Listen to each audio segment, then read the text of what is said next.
Now then everybody, how are you doing today? This is Gaz here from EnglishWithGaz.com, bringing you another vocabulary based video, and in today's video I'd like to show you 10 ways to say what?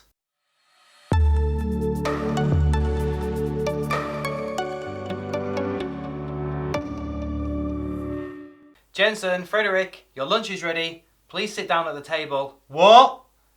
Don't you mean pardon? What? No. Don't you mean pardon? Pardon? Pardon. Number 1 on the list is pardon. This is an example of an exact conversation I have almost daily with my children. They are very polite young men, but for some reason, they always say what? What? When they don't hear me properly or when they don't want to do what I'm asking them to do. I don't know why. I know that when I was a child it was the same, because what I just said is similar to what my mum would have said to me when I was a kid. So when people say what in English, perhaps in your native language it's just a very direct way to ask somebody to repeat themselves or question or challenge what they're saying. What? And of course, depending on your intonation, it doesn't always have to sound rude. But generally speaking, in English, when you reply what to somebody, it's not a polite way to ask them to repeat themselves or to question them. The most polite way is to say pardon. So this is why number 1 on the list is pardon. Because if you reply with what at the moment, change it to pardon, you're not doing anything other than sounding more polite in English.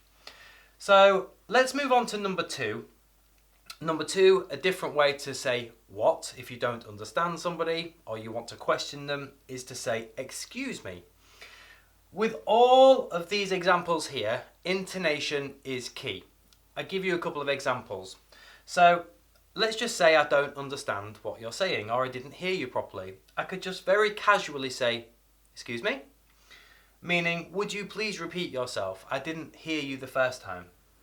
But if I say to you, excuse me, it means I'm showing you I've been offended by what you've said and I'm giving you a chance to apologise or rephrase what you said or take back what you said before I then tell you what I think about what you said. But we'll stick to using most of these as a simple way to question, or rather to ask somebody to repeat themselves, because that's the most common reason we'd say what? Because we didn't hear somebody or we didn't understand. So the intonation would be, excuse me? I didn't hear you. Could you please repeat yourself? Number 3, something that maybe would be said by older people, but we're seeing this word here again, pardon. Now, in the same way that I just explained the intonation is important, it's very, very important if you say this. So you don't understand somebody, fine, keep the intonation high and light. I beg your pardon? I didn't hear what you said. I beg your pardon? But if somebody says something rude or offensive and they've upset you, I beg your pardon? I beg your pardon? You see how you can change your intonation and quickly it becomes something very different to a request for more information and rather a reply to somebody who's upset you. I beg your pardon. How dare you? How very dare you say these things to me and insult me? I beg your pardon, young man. Please explain yourself. So there are many ways to use this expression, but you can say it in a calm way to ask somebody to repeat themselves. I beg your pardon? I didn't hear what you said. Number 4. This is what I would say if, of course, I'm talking to a friend and I really just don't understand what they're saying. I heard them and I'm not asking them to repeat themselves, but I'm maybe asking them for clarification on what they said. So maybe somebody's giving me instructions and I just don't understand. I might say, eh? You don't have to do the eyes. You could just say, eh? Eh? I don't understand you. What are you talking about? Number 5, and I am cheating here because I'm using the word what, but as part of a sentence, it's not as bad as just saying what. So in this case, very direct, what did you say? I didn't hear you. What did you say? What did you say? It's usually used as a request for somebody to repeat what they said because you didn't hear them. Let's move on. Number 6. Come again? I didn't hear you. Come again? Or I did hear you, but I think I misheard what you said. Come again? I heard you say something which I don't think you said, so I'm just going to check before I reply to what you said, because I think I might be confused. So could you clarify? Come again? Number 7. Maybe somebody speaking very fast, or they're speaking with a mouthful of food, and you just want them to repeat themselves. Sorry, I didn't catch that. Again, it's all about the intonation. This doesn't look, if I were to remove the question mark, it doesn't look like a question. Sorry, I didn't catch that. But if you add the intonation at the end, the listener knows you're asking them to repeat what they said. Sorry, I didn't catch that. Could you repeat yourself, please? And this is the same, well, it's exactly the same. Number 8, in those exact words. Could you repeat that, please? I didn't hear you properly. Could you repeat that, please? Number 9, very similar again. A shorter way to say 7 and 8 would be, what's that, sorry? I didn't hear you. What's that, sorry? What's that, sorry?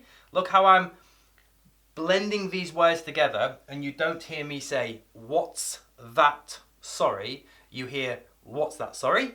What's that? What's that? What's that? What's... It's not even, what's that? It's, what's that? What's that? What's that?